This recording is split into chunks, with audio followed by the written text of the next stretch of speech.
各位，超越西格瑪病毒的王者洛克人 X7， 他來了。這遊戲邪惡到連惡魔城2的人類都不是對手。惡魔城2的人類是比惡魔還邪惡的存在。他們對西蒙說謊，叫他去不存在的地方，想辦法把他騙到荒郊野外弄死他。如果西蒙手上拿的不是鞭子，而是洛克人 X7的遊戲片啪啪照，那局勢就完全不一樣了。你要不要玩這個？你怎麼不去死一死？村民從此講大實話，甚至能秒殺魔界村的紅惡魔。你覺得方塊數很可怕？那換成 X7怎麼樣？幾乎所有洛克人迷從 X1數到 X6，一旦往前邁進下一個數字，所有腦細胞都會阻止說出最令人恐懼的數字。洛克人 X7。堪稱洛克人界的佛地魔，但是封面看起來一樣好玩啊！新角色阿庫塞魯、傑洛還有艾克斯，這個封面有一個巨大的伏筆，先不破梗。背面最精華的就屬這一句了 ：2D Mix 3D， 哇哦！不知道有沒有人因為這一句就迫不及待把片子買回家餵給 PS2， 誕生未來規格的洛克人 X7， 結果 X8 馬上改回來了。盒子賣相很吸引人，可惜遊戲嚇死人。準備好要迎接洛克人 X7的光碟嗎？不要吧。要記錄嗎？不然呢？預設又全部都是否？好像你去 Seven 一杯加大亨堡跟哪家得，店員還跟你問，請問你真的要買嗎？不要吧。這句話已經將近快8年前的事了，時間過超快。好啦，就讓我們再一次重溫這偉大的神話吧。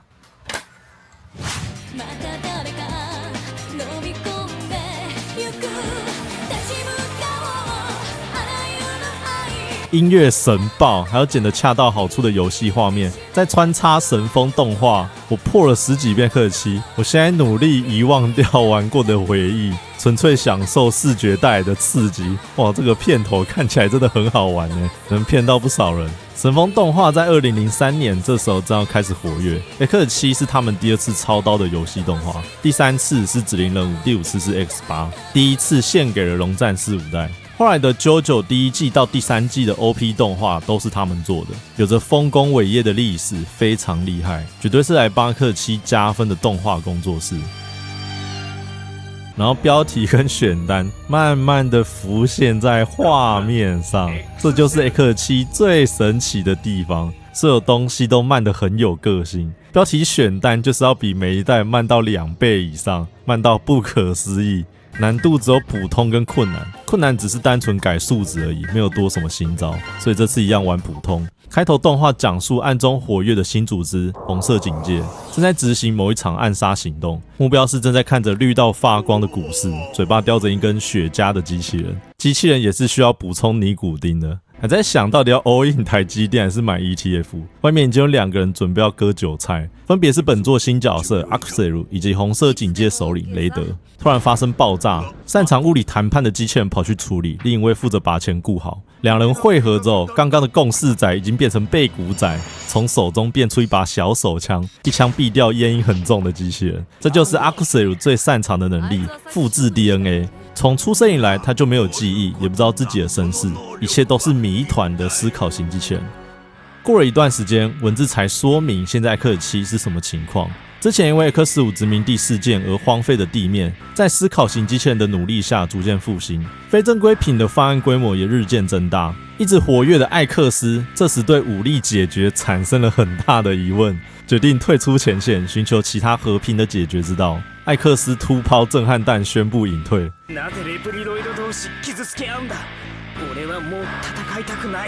天哪，這到底是誰假扮的艾克斯？快出來承認好嗎？沒有艾克斯的非正規獵人組織大幅弱化，被非法的紅色警戒取代，打敗非正規品。文字真的就這樣寫，沒有瞎掰，超扯。學長的存在好像被講了5看他不會。阿庫塞魯感覺到組織的氣氛跟以前不一樣了，決定退出組織，想加入非正規獵人。戰鬥序幕就這麼莫名其妙的展開了。終於來到X7展現技術火力的時刻了，各位，現在是暴風雨前的寧靜啊，一切都還是熟悉的2D 玩法，有遠程，有飛行能力。大學弟一看就是來踢小學長的館，一條專門為阿庫塞魯鋪設的教學路線。各位，過了這扇門，請繫好安全帶。2D Mix 3D， 哇哦！哇哦！這就是23年前許多 2D 動作轉 3D 的摸索陣痛期啊！當時還沒有最流行跟最佳解的做法，幾乎每一款 3D 遊戲的攝影機都放在不同的位置，這是回頭玩老遊戲很新鮮的感覺。除了《聖劍傳說4》這種慢慢的痛苦，然後這扇大門再加上剛剛的亂流，我敢說這裡就淘汰掉50%的玩家。我小時候卡在這裡超過半小時，完全看不懂要幹嘛，一直射門就一直關，突然變解謎遊戲。他說要瞄準變成紅色的按鈕，所以這裡其實是強迫學會切換瞄準目標的教學門。然後會發現切換目標有個很可笑的問題，切換目標只有一顆按鈕，所以不小心多按一下，想要回到上一個目標，不好意思，你要重新按3下。所以這扇門根本古靈精怪門，剛好紅色出在上個目標，那就要連按3下切換目標，按還要按得很精準，不能多按一下，按過頭真的會高血壓。而且燈號速度慢到以為遊戲是哪邊故障啊！第一次玩就會被這扇門搞到精神耗弱，過完門就換學長了。再一次回到最熟悉、最好用的老地方——高速公路。哇，學長哇！第一次當初看到很興奮就揮刀，揮完之後心裡冒出一句：幹，這到底是哪裡來的殘障？很正常哦，很正常。第一次玩 X7 幾乎都會這樣，用 X4 跟 X7 放在旁邊對比一下，那個落差感真的很大。這代有太多太有喜感的動作跟地方，輕鬆看待啊，不要太嚴肅。這我會解釋為什麼 X5 到 X8 裡面，我後來最喜歡的其實是 X7。雖然學長揮刀跟弱雞一樣，但小怪都能1-2刀斃命，還能把子彈打回去，打特定的 BOSS 非常有奇效。公路情懷賣好賣滿，2足機器人跟蜜蜂機關槍，場景穿梭在城市間的高速公路，還有一條穿越崩塌的隧道，場景真的很不錯。最後跟 Accusel 會合，合力打倒續關 BOSS， 這時開始可以切換2個角色。這只我敢說是歷代克系列當中最強的續關 BOSS。用學長砍他一定覺得很奇怪，怎麼都不會扣血，還只用閃白來減少玩家的 HP。如果眼睛真的不舒服，建議快轉掉這只。最強的絕招還會拐小朋友，從尾巴射出來的子彈不是打人的，而是掉在地上制造全地板傷害的結界。蠍子還做出很猥褻的迷之抖動。場地又小又窄，隨便亂動都是半張畫面大小的攻擊。這只蠍子硬到不可思議，很多部位能打，但是都不會扣血。真正扣血的地方只有在中間裡面這裡。學長要用蒜腳趾功夫，手伸進去一點才打得到。用 Accusel 最簡單，隨便射隨便中。第一關能吐槽的東西就多到講不完，這就是 X7 的魅力。再來就是 X7 異常用心的地方。從續關到8大結束期間，中間都有塞一小段劇情。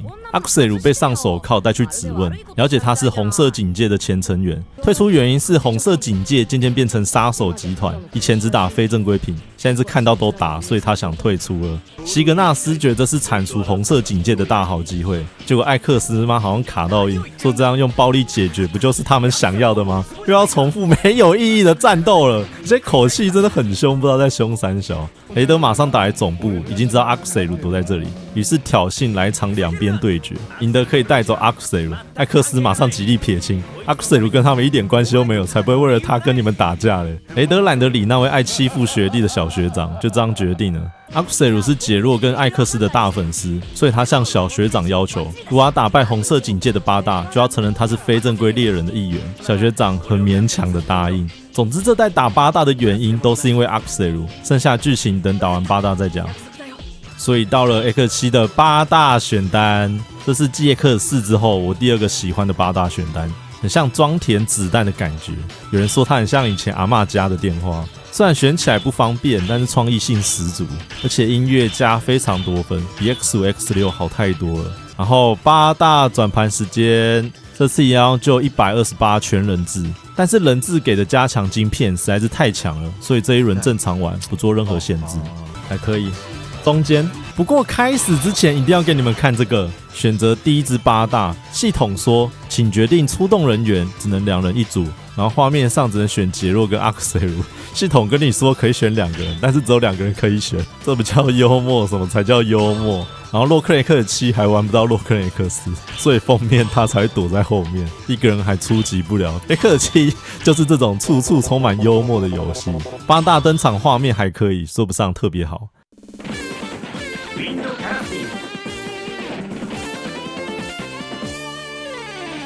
開場先來個傑洛跳飛機，好，很帥，跳完才 ready， 開始搜刮每一台飛機的人質。你要練誰就給誰吃，幹你娘嘞！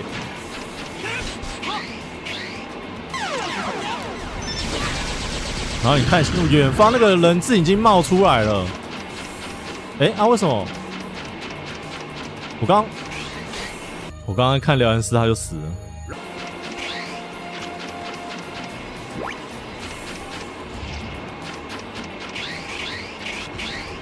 幹你娘！啊，就為了一個愛心，為了一個愛心，一個人質，這個已經算好了。我跟你講，很多人為了拿那個愛心，他媽死個10次都沒拿到，看不到啊！不要！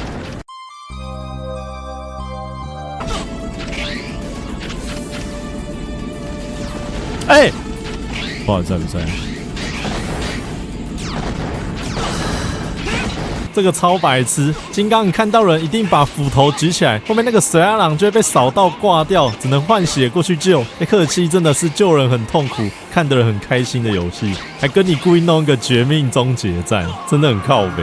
正常都是這種處刑台的安排，而且克爾七還有一個大問題，非常容易發生同一顆方向鍵按2次會變成衝刺，完全關不掉，直接想不開跳機啊，沒有中繼點，你在這邊死掉就要看傑洛跳飛機。很多時候，很多台飛機都是同時移動的，高低差也不好看出來。一跳又發現距離不對，要再看一次傑洛跳飛機。第一關八大抽到這支籤真的是上籤，勸退程度我認為是第2高的關卡，還莫名其妙玩出傑洛 bug。我的刀嘞？我的刀，揮一下，出來！幹又不見了！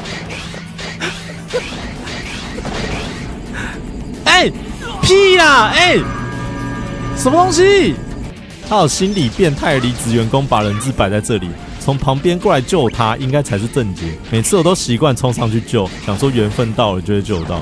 所以這袋所有東西都能殺死人質，救人質的痛苦程度，我覺得比 X6 高上2倍。沒救全人質那就一般般，很好玩。所以每次重玩都不會特地救全人質。然後這邊衍生出另一個重點，為了救人質，人頭全掛光，就要面對比8大頭目還強的敵人。8大選單，全野克七最經典的地方，命死光先給你看健檢報告，打爆幾個非正規品，損了多少血？你玩的實在是有夠廢，我要扣你薪水。那個字還在給我那邊慢慢漸入漸出，就不能乾脆一點？你他媽玩的有夠爛，有夠廢的，逼直接改成 D， 然後人質還有一個一個唱名。他們是黃仁勳還是什麼業界龍頭大佬嗎？到底誰會在乎這些人的名字，然後一個一個唱名？我以為是當兵到連結合場點名。提姆，布魯斯，他媽布魯斯幹他布魯斯死了是不是啊？明明 X6 沒問題，一次全部出現人名死的活的。克爾七突然試圖進攻人類的未知領域，就到加能力的人質，最經典的還是全部預設都在否上面。靠北哦，我已經破了好幾次還是會中招。進去記錄選單，還要問一次是否記錄目前進度，預設給我放在否。進去要 loading， 意思就好像我們選單都做成這樣了，你還要玩哦？不要吧！出來記錄選單還要再 loading 一次，只為了回到8大畫面，然後再選關卡。破完克爾七最有印象的絕對不是8大跟劇情，而是比迷宮還複雜的選單。第一次玩克爾七跟選單拼命超過5分鐘以上，都是非常正常的事情。我非常能體會，負責選單的人一定有什麼反社會人格，強迫人類放慢生活的步調。所以克爾七最好就到一部分的人質就使出去存檔，不然會被選單跟人質搞到掛急診。不過場景的串聯還是很用心，從傑洛跳飛機，最後搭一台紅色小飛機衝進對講機，穿越走廊，穿越內部，最後抵達指揮室，場景變化還是很豐富的。打8大也有保留慣例的對話，不過學長跟阿庫塞魯的個性實在太正常了，大多是問對方目的，問答無用，然後開戰，很純粹的戰鬥爽。走卡到音的小學長有不少搞笑對話，也是等打完8大再一併講。狂風烏鴉在場外發射連續追蹤的回力鏢，然後再飛進來接近戰，這時候學長才能造成傷害。有一招全畫面攻擊的招式比較特別，要躲在幾乎快掉出畫面外的機頭才躲得過。只有打這種會飛又沒得反彈子彈的 BOSS，根本沒有人權。Axel 從頭射到尾，超爽！衝刺按2下，還可以全程無敵翻滾，完全是大學弟的主場秀。尾刀8大的角色可以獲得1顆愛心。如果有人看完影片想玩玩看 X7，如果真的有的話，愛心跟晶片，我建議集中給一個角色，這樣最好破關。特務曲的畫面也是很一般，不好意思各位，8大第一關就嚇到各位了。我相信大家會越來越喜歡X7的。下一關金剛戰士。難得8大裡面少數的正常關，一方通行，全程2D 玩法，中間有發揮到一點3D 的優勢，可以從另一個角度看得到全景。唯一能講的只有 Axel 能走的這段路很悲劇，他的 DNA 變身只有專門拿東西的用途，跟 X5 的獵鷹裝甲一樣意思。用三角形蓄氣打爆特定敵人可以得到 DNA， 就為了走這條天堂路。最裡面躲一個加能源的人質，他到底是怎麼躲進去的？請問，中 BOSS 是好幾顆石頭繞圈圈吐石頭，很像在進行什麼邪教儀式。跳起來打嘴巴，打到全部變灰色為止。再輪到金剛戰士登場，這關8大我覺得是全部裡面做最好的一關。他們有用到 3D， 弄了一個圓形戰鬥場，他所有攻擊都會繞着圓形，包括移動的時候也是，所以可以很清楚看到他在哪裡，招式該怎麼躲。像這顆巨石強森可以摳學長來跳，跳完再換大學弟。很多 2D 轉 3D 跟雙人系統的特長都有發揮出來，這場8大都玩得到。我個人評價最高的關卡，特務是反擊專用的玉門劍。下一關劍水飛魚。載着一堆老古董的水上艦隊 ，X1 都用龍捲風敷衍掉的烏龜，高速公路的路霸、小工兵、老朋友，通通都在這裡。人質還是很應景的穿成大力水手。最好笑的是，明明任務來炸船的，結果連敵人也在幫忙炸船。第一艘船的中 BOSS 完全是頂中頂，旋轉戰機，顧名思義就是一直轉的戰機。它不會飛，或是意思動一下，雙腳就是賴在那個轉盤上一直射，撞到它還是摔得狗吃屎，3秒才爬得起來。X7玩這麼多次，我唯一沒辦法免疫的就是這個朝天摔。以前 X4到 X6被撞到大傷害，大概1秒不能動。X7從倒地爬起來能動，要足足3秒，超級久。而且學長的牙籤還戳不太到戰機，又是大學弟的場子，我還是不懂他們為什麼會想出一台轉來轉去的戰機，還常常轉出鏡頭。我真的懷疑有一群人邊喝酒邊做遊戲，打完這邊還想不開跑去跳海。第二部分船燒得更兇了，最後面也是打個中 BOSS， 學長可以把火球當排球打，比上一場有趣又正常多了，但是心理創傷實在太深，打完又跑去跳海。第3艘打變形金剛，打法一樣，學長摸不太到下面其他小炮管，所以又是大學弟的主場。X7只玩杰若，真的會搞人痛苦。有些地方該靠大學弟的，就是要大學弟。最後第4部分，跑一趟橫水的箱子漂流記，又要再讀下一個場景。所以X7有個致命傷是場景切換很頻繁，而且都要讀10幾秒，命死光也要 loading 個3秒。這個問題合集版改善很多，全部只要2-3秒左右。這一關的場景故事需要一點想象力，把它們拼湊起來。拆船、跳船、燒船、沉船。跳船就是跳到下一艘船上，雖然看起來跟跳海沒兩樣。當初看到開頭影片，哇，還覺得背景很厲害，感覺有什麼故事，沒想到過程可以這麼搞笑。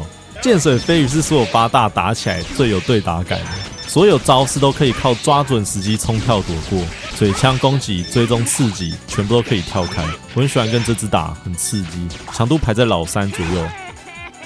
特務是水屬性關刀。下一關龍捲洋蔥。X7全部最推薦的起手關，跟叢林一樣，少數整關都是2D 的玩法，地圖一路螺旋上去，跟 X4蘑菇關一樣，我很喜歡這種視覺。可惜這一關設計很搞笑，電波塔搞成人質靈骨塔，背景的寄居蟹會定時攻擊，如果剛好跑到人質出現的位置，就會害死人質。這種感覺要出事了，喂！所以人質是第3難救的關卡，後來都等攻擊結束才前進，後面打中 BOSS。這隻絕對是 X7 裡面最智障的中 BOSS， 拿旋轉戰機跟他比，根本懶覺比雞腿。只要他一直轉，他就是最強的。原來在哦，靠腰哦，第一次玩大概就是這樣，這就是這一關的中 BOSS。後面一樣持續往上爬，學長可以2段跳切西瓜。然後那幾台真的是不知道什麼噪音製造機，真的是吵到靠北。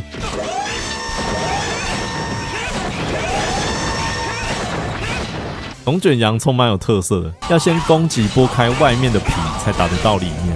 它的龍捲風也會自動拆掉洋蔥皮，變成芭蕾舞。學長很可悲，近砍幾乎拿命在拼的，所以又是大學弟的主場，再加上洋蔥跑太慢了，遠程可以完美壓制，毫無煩惱。學長拿到雷神森，恭喜 X7 難度直接少掉一大半。下一關魯莽袋鼠。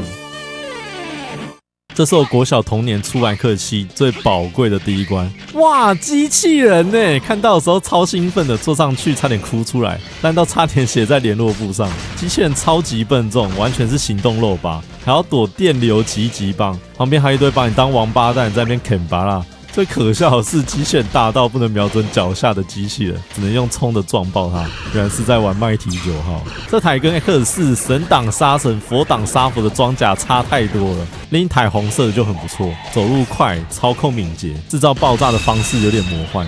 可惜做這台要吃暈車藥，因為移動方向轉哪，鏡頭就跟着轉哪。穿越隧道，最後抵達量產機械的兵工廠。打完機器人打魯莽袋鼠，唯一乘坐機器人的八大跟霸法沒有關係，旁邊還準備一台機器人跟他打鋼鐵擂台。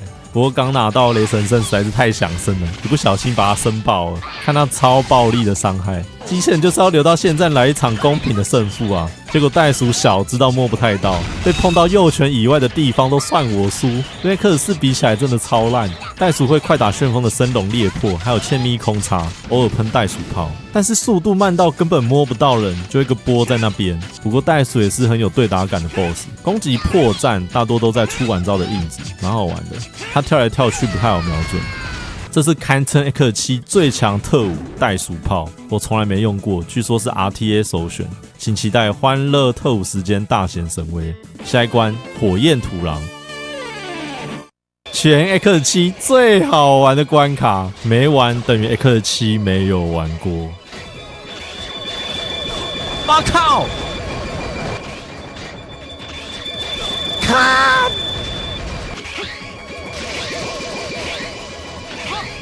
哇，這個是，哦呦，這個趴下去就很精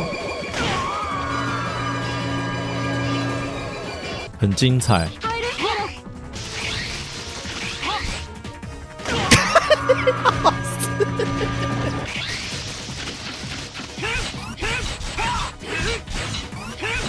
那個小工兵。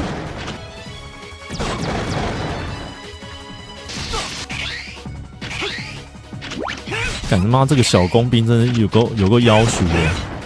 做這關的人一定心裡有病，碰到這台超音波機一定摔得狗吃屎，然後人質就被炸死了。我不懂為什麼如此強悍的非正規獵人碰到超音波就好像老二被震到一樣。抱歉，我每次玩這關你都會生氣。如果有人跟你推薦元祖1先打冰凍人， X5 先打水關， X6 先打鳳凰關，你可以推薦他 X7 先打這一關，你們會變成最好的朋友。喜歡這台聲波按摩機嗎？那就放3台讓你爽死。更多的超音波。八大登場也是最奇怪的一關，兩個人突然並肩走一起，土狼沒頭沒尾的說：“啊，好痛苦，是不是你把我搞得這麼痛苦？我要把你撕成碎片。”對，一定是這樣，沒錯。這會不會是什麼離職員工暗藏的救命訊號？到底在說什麼鬼話？好可怕啊！第一次打土狼，我在下面打超久，然後匪夷所思，什麼都打不死。艾莉亞就默默等人打電話叫他。那個巨大的機器人有弱點，通常才注意到那一台。爬這個鬼東西還狗該難爬的，不小心會爬到摔死。然後爬上來沒有馬上跑到前面的狗頭，有可能被強迫抓去玩鬼抓人。打爆分身之前都出不去，強制被撞回來。然後這畫面我真的不知道是三小，瞄準跟不上土狼的跑速。你看畫面有多無奈就有多無奈。你們被撞倒在地上不能動了，然後土狼就這樣從臉上踩過去，超級沒尊嚴。然後這個蠻有趣的，可以利用站位判定來玩方糖機。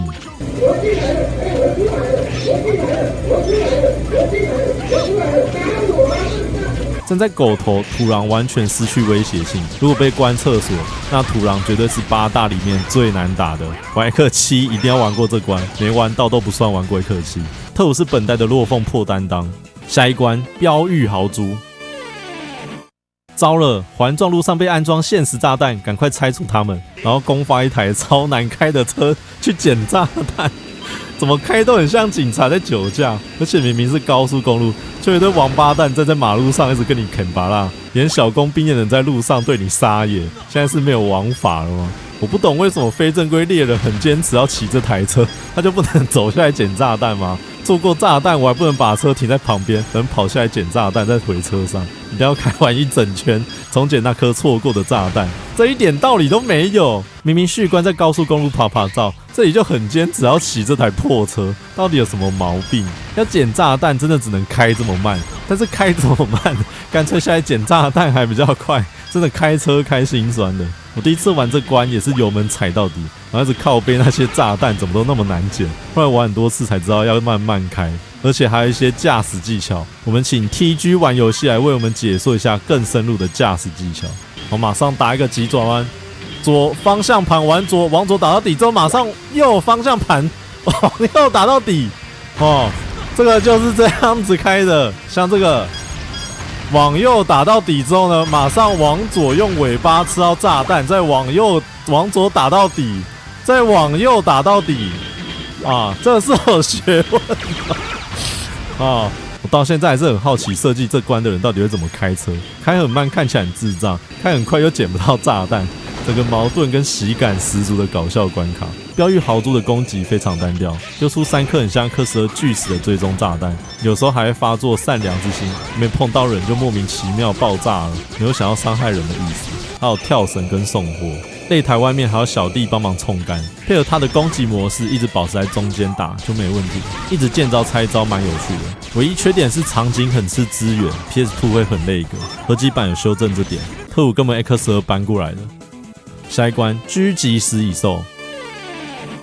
各位有認真說，如果這一關看到身體不適，請務必快轉到下一關。本台關心您的精神健康。現在我終於確定一件事，他們全部都非正規化了。你覺得這是人類能做出來的東西嗎？沒有。從正常的密林、電波塔到土壤埋下最後的求救訊號，現在他們全部都非正規化了，來不及了。那顆綠色的頭其實西格瑪病毒正在侵蝕玩家的大腦，太可怕了。翻轉顛倒就是邊喝酒邊做遊戲得到的靈感，享受天旋地轉的快感，還要救人質，要用阿克塞魯 DNA 射擊得到變身，還只能射他屁眼，正面無敵。救完全部人質，趕快離開這裡吧，洛克人是很危險的。狙擊食蟻獸強度我排在老2，視角貼太近，再加上它很大只，幾乎看不到它在幹嘛。發個波都很難閃，也很容易撞到它。最無解的是放出浮游炮，然後躲到管子底下，完全無法對它造成傷害。它是無敵的，它還可以一直對你造成傷害，超賤，打起來不有趣也很燥。特務是飛影刃，學長第2強的萬用特務。打完8大，終於可以來講阿克塞魯的劇情。他的紅色警戒夥伴突然會開始攻擊不服從雷德的思考型機器人，並開始向阿克塞魯索取 DNA 資料。在那之後，他們的夥伴每天變得越來越強，雷德卻什麼都不肯告訴阿克塞魯。他開始覺得同伴漸漸走心，他們只知道要跟阿克塞魯要 DNA， 然後變強，讓他毅然決然退出組織。那到底是誰在背後搞鬼？當然就是大家熟悉的老朋友西格瑪。他教會雷德使用 DNA 變強的方法，並說是他叫阿克塞魯去複製艾克斯的資料作為回報，但雷德沒有意願這樣做，於是老西幫他們動手術，就變成現在這樣。另外，小學長在這代是隱藏角色，歸隊條件很簡單，救出64位人質或是打完8大，會出現 A 利亞對西格納斯報告救人進度的劇情，畫面會給艾克斯3個莫名其妙的鏡頭。然後點，突然說他也要加入，這是最後一次了，真的最後一次再出來揍人了，就這樣莫名其妙歸隊了。打完8大，還有另一種更搞笑的歸隊理由。學長跟大學弟準備前往紅色警戒的要塞，艾克斯突然冒一句：“我也要去，不能再讓更多人犧牲了。”只差傑洛沒有問他一句：“你是人格分裂哦？”不過作為洛克人 X7 的隱藏角色，實力還真的實至名歸。集氣炮大顆到有夠離譜，空中艦隊的中 boss， 大學弟要射很多槍，小學長幾發集氣炮就了事了。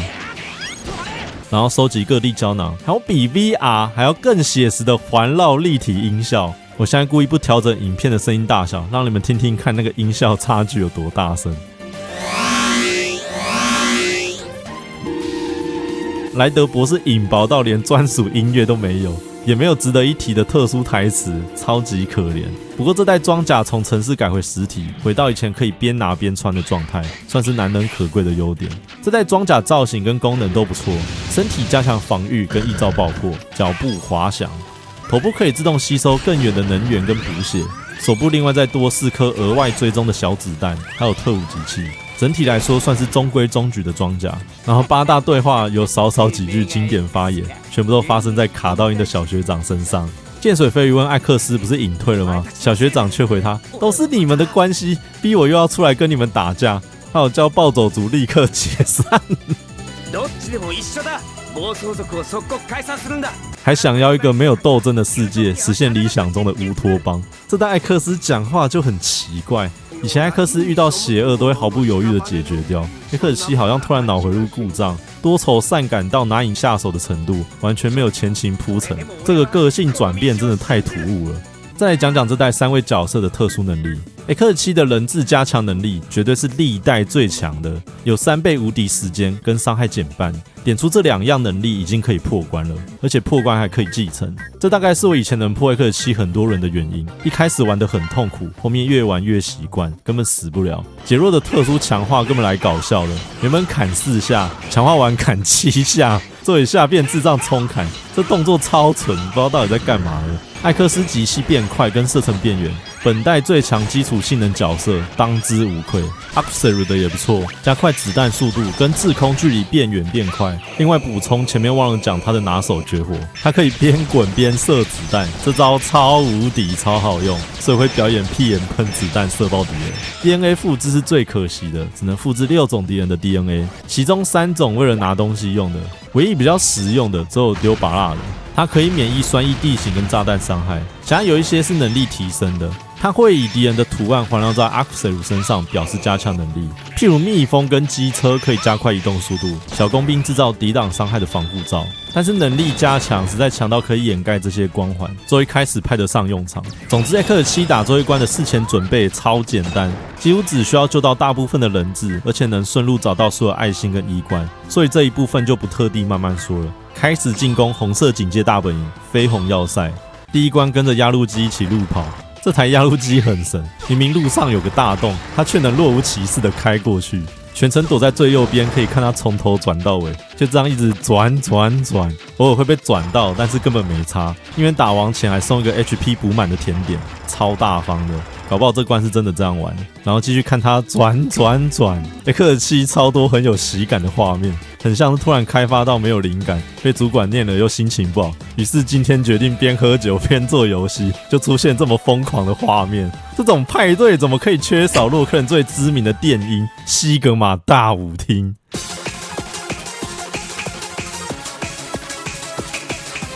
這台壓路機非常弱，血量是所有 BOSS 中最少的，有嘴炮，還變成掃地機器人，剩下沒什麼值得提的攻擊。緋紅要塞很意外是非常正常的關卡，很有以前2D 關卡的味道，利用踩牆極限跳到另外一個平台，然後幹掉平台上的敵人，慢慢這樣推進。這邊看起來有個很無解的斷軌要用蹲衝，還需要一點信仰。場景的氣氛跟音樂都很不錯，很用心，我非常喜歡這關。整個 X7 最喜歡的關卡音樂就落在這關。接下來打雷德，他是 X7 公認最難打的 BOSS， 原因出在那些小到不行的平台跟難以習慣的鏡頭。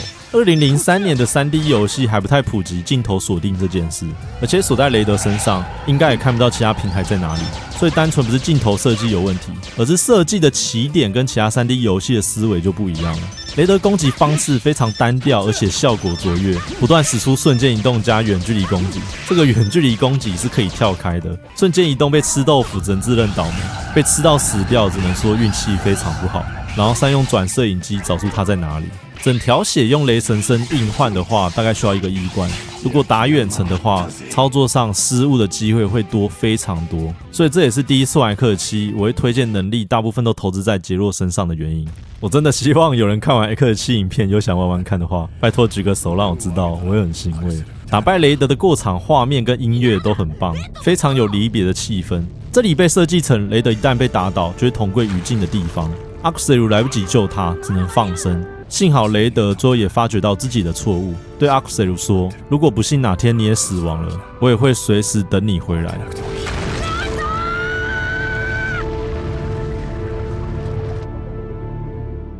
接下來到我另一個喜歡 X7的小地方，他們用墓碑來表示死去的八大逆襲，這真的要給個大拇指，有史以來最有創意的一次。剛剛看完令人難過的劇情，該是來點歡樂特務時間。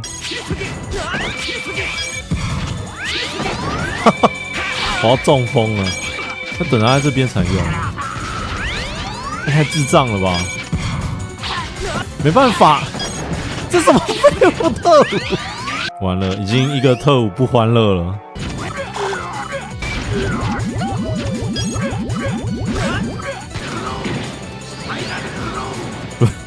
輪子滾過去，有了。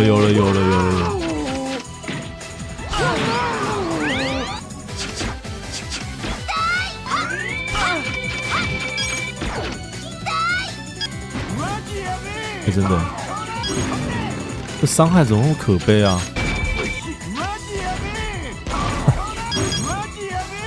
有啊，這有歡樂一點點啊，這個有歡樂一點點啊。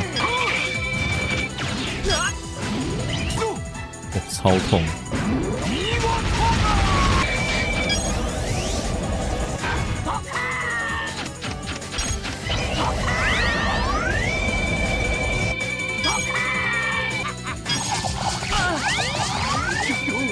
龙卷跑有點慢，為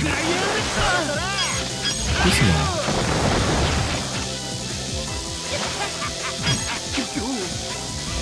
哎呦，會掉補血！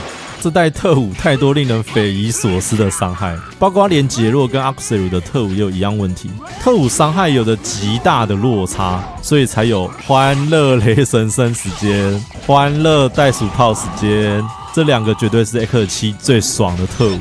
傷害高到很誇張，而且八大逆襲每一場都可以補滿能源，袋鼠炮爽到爆掉。阿克塞魯跟傑洛的特務概念其實都蠻用心的，有一些特務會變成另外的武器，變成第二、第三把武器，還有另外使用能源的方式，等於一把特務有2種攻擊方式。X8有延續這個優點，所以X7之後角色設計成本又更高了。阿克塞魯可能是3位裡面最高的，因為還有 DNA 系統要處理。打老西的劇情沒有伏筆，坦蕩蕩說會復活無限次，然後這次才注意到老西的裝甲很像指令任務艾克斯的第2套裝甲，單純很像，沒有資料可以證明有關聯。難度 demo 的名就是來自這裡。